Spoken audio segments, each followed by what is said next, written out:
안녕하세요. 김경수 목사입니다. 오늘은 계시록 13장에 나오는 두 짐승에 대해서 함께 살펴보겠습니다.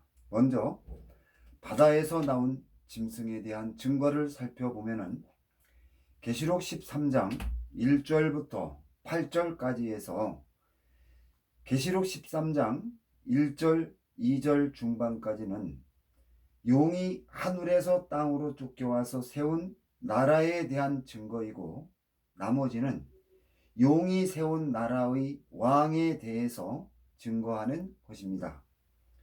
계시록 13장 1절에서 바다에서 한 짐승이 나오는데 뿔이 열이요 머리가 일곱이라. 그 뿔에는 열 왕관이 있고 그 머리들에는 신성 모독하는 이름들이 있더라는 증거와 계시록 12장 3절에서 언급한 용의 모습이 같다는 것은 용의 나라가 용의 분신이라는 것을 나타내고 있습니다. 그런데 용이 하늘에서 땅으로 쫓겨올 때는 계시록 12장 3절에서 머리가 일곱이요 뿔이 열이라. 그 여러 머리에 일곱 왕관이 있다고 하였는데 계시록 13장 1절에서 머리에 있던 왕관이 열 뿔로 옮겨졌다고 언급하는 것은 짐승의 나라가 세워지고 머리에 심각한 문제가 생겨서 열 뿔이 머리를 대신하여 나타난 결과를 증거하는 것입니다. 계시록 13장 2절에서 내가 본 짐승은 표범과 비슷하고 그 발은 곰의 발 같고 그 입은 사자의 입 같다고 하였는데, 본절에서 증거하는 짐승의 모습은 다니엘서 7장 4절부터 6절까지에서 언급하는 세 마리 짐승의 장점을 모두 가지고 있는 모습입니다. 다니엘서 7장에서 사자 같은 짐승은 바벨론 제국을 가리키며 짐승의 나라가 바벨론 제국이 가졌던 강력한 권세의 통치력을 가졌음을 나타내고 있습니다. 두 번째 짐승인 곰은 파사 제국을 가리키며 특히 짐승의 나라가 파사 제국이 가졌던 강력한 군사력으로 넓은 지역을 정복했다는 것을 나타냅니다. 세 번째 짐승인 표범은 헬라 제국을 가리키며 짐승의 나라가 헬라 제국의 군대가 가졌던 신속한 기동성을 가졌다는 것을 나타냅니다. 헬라 제국의 알렉산더 대왕이 3년 만에 중군동의 광대한 지역을 정복한 것은 그의 군대가 표범처럼 은밀하게 접근하여 기습 공격하는 뛰어난 기동성을 가졌기에 가능했는데, 짐승의 나라 군대가 알렉산더 대왕의 군대처럼 신속하고 은밀하게 움직이는 뛰어난 기동성을 가졌다는 것을 나타내고 있습니다. 그런데 계시록 13장 1절에서 바다에서 나온 짐승의 모습에서 먼저 모양이 표범과 비슷하다는 것은 바다에서 나온 짐승의 군대가 대단히 뛰어난 기동성을 가지고 은밀하고 신속하게 적을 공격하고 목표를 성취했다는 것을 강조하는 것입니다. 그리고 두 번째로 계시록 13장 1절에서 짐승의 발이 곰의 발 같다는 것은 곰의 앞발이 모든 맹수들 중에서 최고로 강한 무기이듯이 치명적인 공격력을 가진 강력한 무기로 무장하고 공격을 하여서 무적행에서 올라온 영들이 벌였던 전쟁을 모두 해결했다는 것을 나타내고, 천사가 여섯 번째 나팔을 불 때에 불과 연기와 유황으로 세계 인구의 3분의 1이 죽는다는 것은 곰의 앞발로 공격하여 나타난 결과라고 가르쳐 주는 것입니다. 세 번째로 계시록 13장 2절에서 그 입이 사자의 입 같다는 것은 사자가 동물을 사냥할 때 한 번 물면 어떤 짐승도 사자의 이빨을 빠져나갈 수 없듯이 짐승의 나라에게 미움을 받거나 찍히면은 사자에게 물려서 빠져나올 수 없는 짐승처럼 되었다는 것을 가르쳐 주는 것입니다. 이러한 증거는 용이 땅에서 세운 짐승의 나라가 가진 무기로 기동성으로 공격하여 살인하고 파괴적인 붉은 용의 모습을 그대로 나타냈으며 세상 모든 나라가 짐승의 나라를 두려워하여 그의 말을 거부하지 못했다는 것을 가르쳐 주는 것입니다. 계시록 13장 2절에서 용이 자기의 능력과 보좌와 큰 권세를 그에게 주었더라는 말씀은 큰 환란이 시작될 때 일곱째 머리를 용이 세운 나라의 왕으로 세우면서 용의 능력과 보좌와 큰 권세를 주므로 일곱째 머리가 용의 권세와 능력을 갖게 된다는 뜻입니다. 무적행이 열리고 전 세계에서 일어난 모든 전쟁을 일곱째 머리가 중심으로 된 짐승의 나라가 해결할 때 용이 가진 살인과 파괴의 성격이 그대로 나타났지만 이미지 변신을 통하여 위대한 지도자로 인정받고 용이 일곱째 머리에게 능력과 권세를 주므로 그가 세상을 구원할 메시아처럼 보이게 한다는 것입니다. 용이 바다에서 나온 짐승을 메시아처럼 꾸미고 세상 모든 사람들이 경배하도록 만드는 것은 이 땅에서 어린 양과 벌이는 최후의 싸움에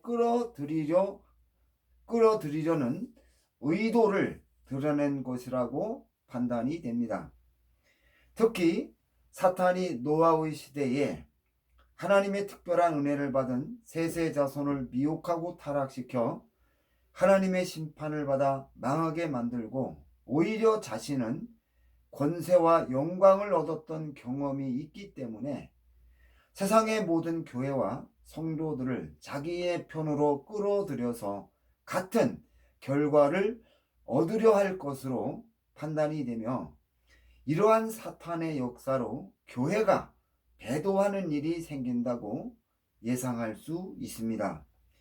계시록 13장 3절 4절에서 그의 머리 하나가 상하여 죽게 된 것 같더니 그 죽게 되었던 상처가 나음에 온 땅이 놀랍게 여겨 짐승을 따르고 용이 짐승에게 권세를 주므로 용에게 경배하며 짐승에게 경배하여 이르되 누가 능히 이와 더불어 싸우리오 하더라고 하였는데 본절에서 그의 머리 하나가 상하여 죽게 된 것 같더니 그 죽게 되었던 상처가 낫는다는 것은 용이 기름 부어 세운 일곱째 머리가 죽었다가 다시 살아나는 사건이 생긴다는 뜻입니다. 그리고 그의 죽게 되었던 상처가 나음으로 온 세상이 놀랍게 여겨 그를 따르고 용이 짐승에게 권세를 주므로 용에게 경배하며 짐승에게 경배한다는 것은 일곱째 머리가 죽었다가 살아나고 용이 짐승에게 권세를 주자 세상 사람들이 그를 신으로 높여서 경배하게 된다는 것이며 누가 능히 이로 더불어 싸우리오라는 말은 죽음을 이기고 살아났기 때문에 하나님보다 우월하다고 그렇게 말하는 뜻입니다. 그렇게 말한다는 것입니다. 계시록 13장 5절 6절에서 짐승이 과장되고 신성 모독을 말하는 입을 받고 또 42달 동안 일할 권세를 받으니라. 짐승이 입을 벌려 하나님을 향하여 비방하되 그의 이름과 그의 장막 곧 하늘에 사는 자들을 비방하더라고 하였습니다. 본절에서는 짐승이 과장되고 신성모독을 말하는 입을 받고 하는 말은 자신을 하나님보다 높이고 하나님을 모독하는 말을 하면서 하나님의 천사들도 비방한다는 것을 의미합니다. 이러한 증거는 하늘에서 땅으로 쫓겨와 시간이 얼마 남지 않은 것을 알고 있는 용의 초조한 마음을 드러내며 하나님의 천사들을 비방하는 것은 용이 미가엘 천사에게 패하여 하늘에서 땅으로 쫓겨왔기 때문에 자신의 처지를 숨기고 현재 용이 가지고 있는 불안한 마음을 덮기 위하여 허세를 부린다는 것을 나타내는 것입니다. 그런데 짐승의 나라와 짐승의 나라 왕이 일할 수 있는 시간이 42달밖에 되지 않는다는 것이며 이것이 짐승의 나라와 짐승의 나라 왕이 가지고 있는 한계인데 다니엘서 7장 11절에서 짐승의 나라 왕이 죽었다가 살아난 후에 곧바로 무저갱에서 올라온 짐승에게 죽임을 당하고 불태워진다고 증거하였습니다.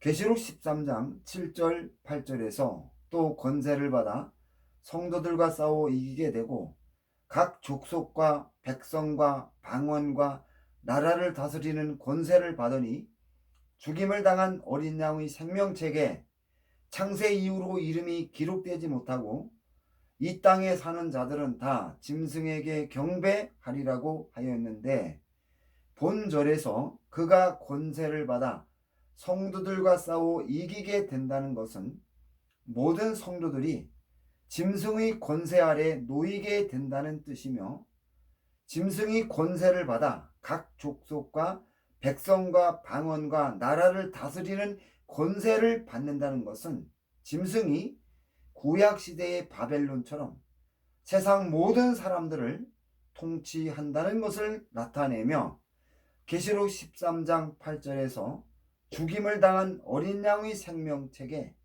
창세 이후로 농명되지 못하고 이 땅에 사는 사람들이 모두 그에게 경배한다는 것은 믿음을 지키는 성도들을 제외한 세상의 모든 사람들이 짐승을 신으로 경배한다는 것이며 짐승을 경배하지 않는 성도들의 처지를 계시록 13장 10절에서 증거하였습니다. 계시록 13장 10절에서 사로잡는 자는 사로잡힐 것이요 칼로 죽이는 자는 자기도 마땅히 칼에 죽으리니 성도들의 인내와 믿음이 여기 있느니라는 말은 성도들의 생명이 처단하는 자의 의지에 따라서 결정되기 때문에 이때 성도는 믿음으로 인내하는 것밖에 없다는 것을 가르쳐 주고 있습니다. 다음 땅에서 올라온 짐승에 대해서 살펴보겠습니다.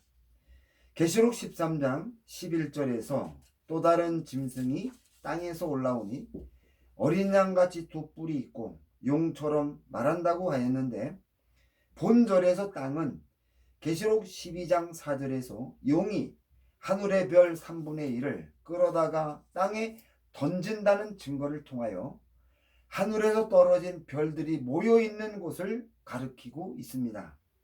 계시록 12장 4절에서 용의 꼬리로 하늘별 3분의 1을 끌어다가 땅으로 던진다고 하였는데 계시록 1장 20절에서 7별이 7교회의 사자를 가리키기 때문에 별은 천사를 의미합니다. 따라서 땅에서 올라온 짐승은 타락한 천사들 가운데서 나온다는 것을 가르쳐 주는 것입니다. 계시록 13장 11절에서 땅에서 올라온 짐승이 어린 양같이 두 뿔이 있다고 하였는데 본절에서 증거하는 짐승의 모습이 계시록 5장 6절에서 증거하는 일찍 죽임을 당한 어린 양의 모습과 비슷하다는 것을 알 수 있습니다. 인류를 구속하신 어린 양과 차이는 어린 양은 뿔이 7이고 땅에서 올라온 짐승은 뿔이 2개라는 것입니다. 이러한 모습은 땅에서 올라온 짐승이 재림하신 어린 양의 모습을 하고 용의 말을 한다고 증거하는 것입니다. 이러한 모습은 땅에서 올라온 짐승이 재림한 예수로 변장하여 말하기 때문에 태생적으로 사람들을 미혹할 수 있는 뛰어난 능력을 가졌다는 것을 나타내고 있습니다. 이러한 바탕에 큰 이적을 행하되 심지어 사람들 앞에서 불이 하늘로부터 땅에 내려오게 하여 자신이 말하는 것을 사람들이 더욱 믿도록 설득하는 강력한 권세를 가졌다고 증거하였습니다. 그런데 계시록 13장 14절에서 짐승 앞에서 받은 바 이적을 행함으로 땅에 거하는 자들을 미혹한다는 것은 땅에서 올라온 짐승이 자신은 바다에서 나온 짐승을 위하여 보내졌다는 것을 증명한다는 것입니다. 땅에서 올라온 짐승이 재림한 예수처럼 위장하고 하늘에서 불을 끌어내리는 이적을 보여주며 사람들에게 바다에서 나온 짐승이 세상을 구원할 메시아라고 증거할 때 어린 양의 생명책에 기록되지 못한 사람들이 그 짐승에게 경배한다는 것을 가르쳐 주고 있습니다. 땅에서 올라온 짐승에게 뿔이 둘이라는 것은 두 가지 권세를 가졌다는 것을 나타내는데, 땅에서 올라온 짐승이 계시록에서 보여진 특별한 능력이 하늘에서 불을 끌어내리는 것과 같은 이적을 행하는 것과 또 사람들을 미혹하여 첫째 짐승을 경배하게 만드는 언변술이라고 판단이 됩니다. 계시록 13장 14절 15절에서 짐승 앞에서 받은 바 이적을 행함으로 땅에 거하는 자들에게 이르기를 칼에 상하였다가 살아난 짐승을 위하여 우상을 만들라 하더라. 그가 권세를 받아 그 짐승의 우상에게 생기를 주어 그 짐승의 우상으로 말하게 하고 또 짐승의 우상에게 경배하지 아니하는 자는 몇이든지 다 죽이게 하더라고 하였는데, 본문에서 땅에서 올라온 짐승의 결정적인 활약을 증거하였습니다. 먼저 칼에 상하였다가 살아난 짐승을 위하여 우상을 만들라 선동한다고 증거하였고, 두 번째로 짐승의 우상에게 생기를 주어 그 짐승의 우상으로 말하게 한다고 증거하였습니다. 땅에서 올라온 짐승이 하는 일을 생각할 때 우상에게 생기를 주어 말하게 하는 것은 인공지능이나 로봇을 이용한 속임수라고 판단이 됩니다. 그리고 짐승의 우상에게 경배하지 아니한 자는 몇이든지 다 죽이게 한다고 하였습니다. 이러한 증거는 땅에서 올라온 짐승이 첫째 짐승을 세상 사람들에게 세우기 위하여 보내졌다는 것을 나타내고 있습니다. 땅에서 올라온 짐승이 재림한 예수처럼 위장하고 바다에서 나온 짐승을 세상의 모든 사람들에게 메시아로 나타내는데, 구약시대 엘리야 선지자가 갈멜산에서 하늘에서 불을 끌어내리는 표적을 보여주면서 이스라엘 백성들에게 여호와 하나님이 진짜 이스라엘의 하나님인 것을 나타냈듯이 땅에서 올라온 짐승이 엘리야 선지자처럼 하늘에서 불을 끌어내리면서 바다에서 나온 짐승이 진짜 메시아라는 것을 세상 사람들에게 나타낸다는 것입니다. 때문에 많은 성도들도 미혹에 넘어가 데살로니가후서 2장 3절에서 예언한 대로 배도하는 역사가 일어나게 된다고 판단이 됩니다. 계시록 13장 16절부터 18절까지 해서 그가 모든 자 곧 작은 자나 큰 자나 부자나 가난한 자나 자유인이나 종들에게 그 오른손에나 이마에 표를 받게 하고 누구든지 이 표를 가진 자 외에는 매매를 못하게 하니 이 표는 곧 짐승의 이름이나 그 이름의 수라. 지혜가 여기 있으니 총명한 자는 그 짐승의 수를 세어보라. 그것은 사람의 순이 666이라고 하였는데, 본문에서 땅에서 올라온 짐승이 더욱 강력하고 완전하게 첫째 짐승이 세상을 통치할 수 있도록 사람들이 짐승의 표를 받게 하여 모든 생활을 통제한다는 것을 증거하였습니다.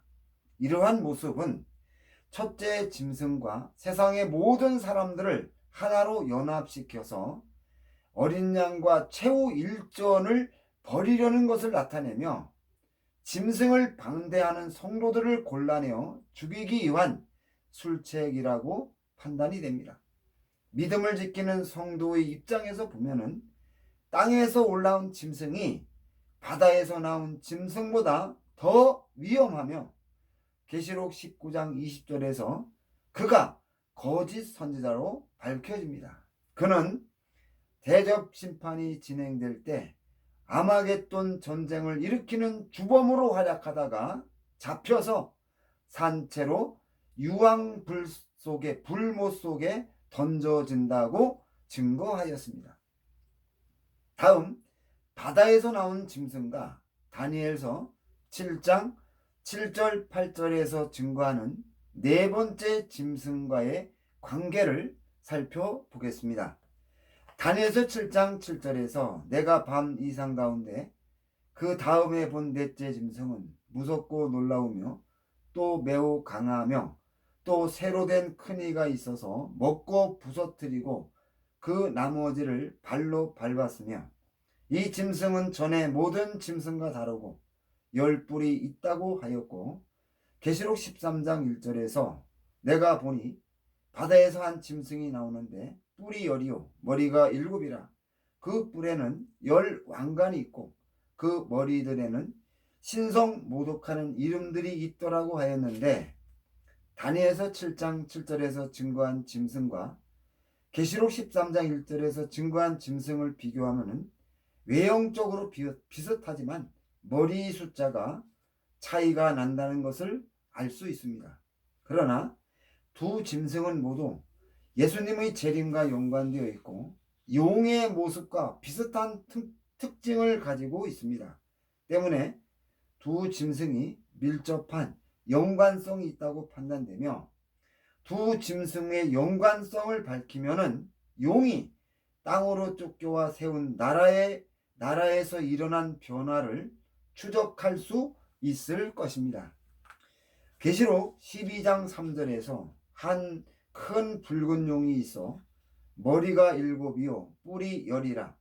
머리에 7 왕관이 있다고 증거하는 것은 용이 하늘에서 땅으로 쫓겨올 때의 모습이며, 용이 땅에서 세운 나라의 모습도 용의 형상과 같을 것이며 용의 성격을 그대로 가지고 있다고 판단됩니다. 따라서 계시록 12장 3절에서 증거하는 용의 모습이 용이 땅으로 쫓겨와 세운 용의 나라의 모습이라고 판단할 수 있습니다. 그런데 계시록 13장 1절에서 증거하는 용의 나라는 어린 양이 첫째부터 다섯째 인을 떼고 난 후에 일곱째 인을 떼시고 첫째 나팔이 불려지고 큰 환란이 시작될 때 나타난 용의 나라의 모습으로, 용이 하늘에서 땅으로 쫓겨와 나라를 세우고 대략 30년이 넘는 시간이 지난 후에 나타난 모습을 증거하는 것입니다. 계시록 13장 1절에서 바다에서 나온 짐승의 뿔이 10이요 머리가 7이며 그 뿔에는 10 왕관이 있고 그 머리 둘에는 신성 모독하는 이름들이 있더라고 하였는데, 계시록 12장 3절에서 용이 하늘에서 땅으로 쫓겨와서 세운 나라와 비교하면 머리에 있던 왕관이 모두 뿔로 옮겨졌다는 것을 알 수 있습니다. 성경의 이러한 증거는 용이 땅에서 세운 나라의 머리에 이상이 생겨 뿔이 머리의 역할을 대신함으로 나타난 결과를 가르쳐 주는 것이라고 앞에서 이미 살펴보았습니다. 따라서 용이 땅에서 나라를 세우고부터 큰 환란이 시작될 때까지 용이 세운 나라의 머리에서 일어난 변화를 추적해 보면은 왕관이 머리에서 뿔로 옮겨간 이유에 대하여 실마리를 찾을 수 있을 것입니다. 계시록 12장 7절부터 9절까지에서 용이 하늘에서 미가엘 천사장과의 전쟁에서 패하고 하늘에서 있을 곳을 찾지 못하고 땅으로 내쫓긴다고 하였으며, 계시록 9장 1절 2절에서 용이 하늘에서 땅으로 쫓겨오면서 무저갱이 열쇠를 가지고 내려와 무저갱을 열고 갇혀있는 천사들을 해방시켜주는 일을 한다고 증거하였습니다. 용이 무저갱을 열고 수감되어 있는 범죄한 천사들을 해방시켜 준 것은 머리를 차지하는 나라의 부활을 통하여 용이 땅에서 세우는 나라를 완성하고 빼앗긴 하늘을 다시 회복하려는 것으로 추정이 됩니다. 그런데 무저갱에 갇혀있는 천사들이 세상에 나와서 가장 먼저 하는 일은 용이 하늘에서 땅으로 쫓겨와 자신이 빼앗긴 하늘을 다시 회복하려 하듯이 무저갱에서 올라온 천사들도 가장 먼저 자신들이 무저갱에 갇히기 전에 가졌던 나라와 권세와 영광을 다시 회복하는 일을 한다고 앞에서 살펴보았습니다. 이 과정에서 나라가 나라를 대적하고 민족이 민족을 대적하는 크고 작은 전쟁이 일어나 큰 혼란에 빠지고 용의 나라의 머리를 차지하는 나라들 모두 전쟁에 휘말린다고 살펴보았습니다. 시간이 없는 용이 이러한 모습을 보고 마음이 조급한 상태에서 자신이 의도하지 않는 방향으로 흘러가자 용이 땅에서 세운 나라의 군대를 동원하여 모든 전쟁을 해결한다는 것도 앞에서 살펴보았습니다. 용이 하늘에서 땅으로 쫓겨와 세운 나라에는 약점이 있는데, 용이 세운 나라의 7머리는 무저갱에서 올라온 천사들이 과거에 가졌던 나라와 권세를 회복한 후에 완성이 되기 때문에 용이 땅에서 세운 나라가 완성하는데 구체적으로 정할 수 없는 시간이 소요된다는 것입니다. 그런데 무저갱에서 올라온 천사들로 인하여 세계 도처에서 크고 작은 전쟁이 발발하여 특히 머리를 회복하는데 심각한 문제가 생긴다는 것입니다. 다시 부활한 징기스칸 제국이 이전에 징기스칸의 군대가 차지했던 땅을 정복하여 모든 유브라데강 유역을 지배하는데, 이 지역에서 영토를 회복해야 하는 니무롯, 애굽의 바로, 아수르의 사네립, 바벨론의 느부갓네살, 헬라의 안티오코스 4세를 지배했던 천사가 징기스칸과 그의 자손을 지배했던 천사에게 결박을 당하게 되었고, 애국과 로마를 지배했던 천사가 땅을 차지하기 위하여 치열하게 전쟁을 하므로 짐승의 나라의 6머리가 회복할 수 없었던 것입니다. 그 결과 짐승의 7머리들 중에 6머리가 전쟁으로 회복되지 못하므로 짐승의 나라는 용의 의도를 따라 잃어버린 하늘을 다시 되찾는 일을 할 수 없게 되었던 것입니다. 따라서 다니엘서 7장 7절 8절에서 증거하는 것은 짐승의 6머리가 회복되지 않아 짐승의 머리가 하나라고 증거하는 것이며, 계시록 13장 1절 2절에서 증거하는 것은 용이 세운 나라가 비로소 원형대로 회복하여 하나님을 향하여 싸우려는 모습을 증거하는 것입니다. 그리고 머리에 있는 왕관이 10뿔로 옮겨진 것은 용이 세운 7째 머리의 지시에 따라 세계에서 일어난 전쟁을 해결하는데 10뿔이 머리의 역할을 대신했다는 것을 나타내는 것입니다. 따라서 다니엘서 7장 7절 8절에서 증거하는 것은 용이 땅에서 세운 나라의 머리에 문제가 생겨 회복되지 않는 모습이며, 계시록 13장 1절에서 증거하는 것은 우여곡절을 겪은 후에 용이 땅에서 세운 나라가 비로소 회복하여 하나님을 향해서 싸우려고 하는 모습을 증거하는 것으로, 용이 하늘에서 땅으로 쫓겨와 세운 나라가 제 모습을 갖추고 회복하는데 대략 30년이 걸린다는 것을 가르쳐 주고 있습니다. 다음, 짐승의 나라가 가진 특징에 대해서 살펴보겠습니다. 짐승의 나라는 용이 하늘에서 땅으로 쫓겨와 세운 나라로, 일곱째 머리가 다스릴 때와 무저갱에서 올라온 짐승이 다스리는 시기로 구분할 수 있는데, 각각의 성격이 다른 것을 증거하였습니다. 먼저 계시록 12장 3절에서 용의 색깔이 붉기 때문에 그가 땅에서 세운 나라의 색깔도 붉을 것입니다. 그런데 붉다는 말은 지옥과 피의 색깔로 용의 살인하고 파괴하는 성격을 나타냅니다. 다니엘서 7장 7절에서 넷째 짐승은 무섭고 놀라우며 또 극히 강하며 또 큰 처리가 있어서 먹고 부서뜨리고 그 나머지를 발로 밟았다는 말씀은 용이 세운 나라의 살인하고 파괴하는 포악한 성격을 그대로 나타내고 있습니다. 특히 마음이 급한 용의 생각을 외면하고 무저갱에서 올라온 천사들이 벌이는 전쟁을 일곱째 머리와 열 뿔이 강력한 파괴로 해결하면서 용의 붉은 성격이 더욱 선명하게 나타날 것으로 판단이 됩니다. 계시록 17장 3절에서 내가 보니 여자가 붉은빛 짐승을 탔는데 그 짐승의 몸에 참남된 이름들이 가득하고 일곱 머리와 열 뿔이 있다고 하였습니다. 여기서 붉은빛 짐승은 무저갱에서 올라온 짐승이 통치하는 나라를 가리키며, 계시록 17장 3절에서 붉은색은 사치의 색을 의미합니다.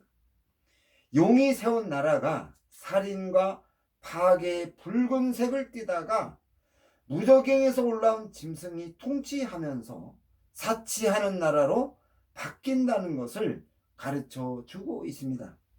사치하는 나라가 되려면 무저갱에서 올라온 짐승이 통치하는 나라 사람들에게 많은 재물이 있어야 하는데, 무저갱에서 올라온 짐승에게 등을 돌린 사람들의 마음을 돌리기 위하여 그동안 일곱째 머리가 다른 나라를 공격하여 빼앗은 재물을 나누어 주므로 환심을 사서 마음을 돌리는데, 무저갱에서 올라온 짐승에게 받은 재물로 사치를 한다는 것을 증거하는 것으로 판단이 됩니다.